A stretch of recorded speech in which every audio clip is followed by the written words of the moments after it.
మీరు చెప్పిన దాన్నే మేము అడుగుతున్నాం తప్ప మీరు 100 రోజులు అన్నారా మేము మీరు చెప్పేసి అడగట్లేదు. మీరు ఒక్కసారి మీరు వీడియోలు మాట్లాడిన వీడియోలన్నీ కూడా తీసుకొని చూడండి. మేము ఇవాళ కాదు, మీరే డెడ్ లైన్ పెట్టారు. 3వ తారీఖు కాగానే 4వ తారీఖు ఇస్తాం, 9వ తారీఖు ఇస్తాం. ఈ ప్రభుత్వం గత ప్రభుత్వం చేయలేదు అని చెప్పేసి మీరు చెప్పారు. కాబట్టి ఇవాళ చేయని వాటిని చేసినట్లు ప్రచారం చేసుకుంటే కరెక్ట్ కాదు అధ్యక్ష. ఇవాళ దీని ద్వారా 6.5 లక్షల మంది ఇవాళ డ్రైవర్లు, ఆటో డ్రైవర్లు మొత్తం కూడా రోడ్డు మీదకి వచ్చారు అధ్యక్ష. ఇవాళ వాళ్ళందరికీ కూడా 6.5 లక్షల మందిలో అనేక మంది, కొంతమందికి మాత్రమే సొంత వాహనాలు, సొంత ఆటోలు ఉన్నాయి. కొంతమంది రుణం తీసుకున్నారు. కొంతమంది ఇవాళ డైరెక్ట్గా వాళ్ళందరూ కూడా రోజుకి 300 రూపాయలు ఖర్చు పెట్టి వాళ్ళందరూ కూడా కిరాయి తీసుకుంటారు అధ్యక్ష.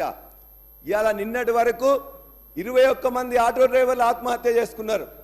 ఏ మహిళలకైతే ఉచితంగా మీరు ప్రయాణం చేయాలని చెప్పేసి ఒక గొప్ప వరం ఇచ్చారని చెప్పి మీరు భావిస్తున్నారో, ఈ యొక్క 21 మంది డ్రైవర్ల యొక్క భార్యలకు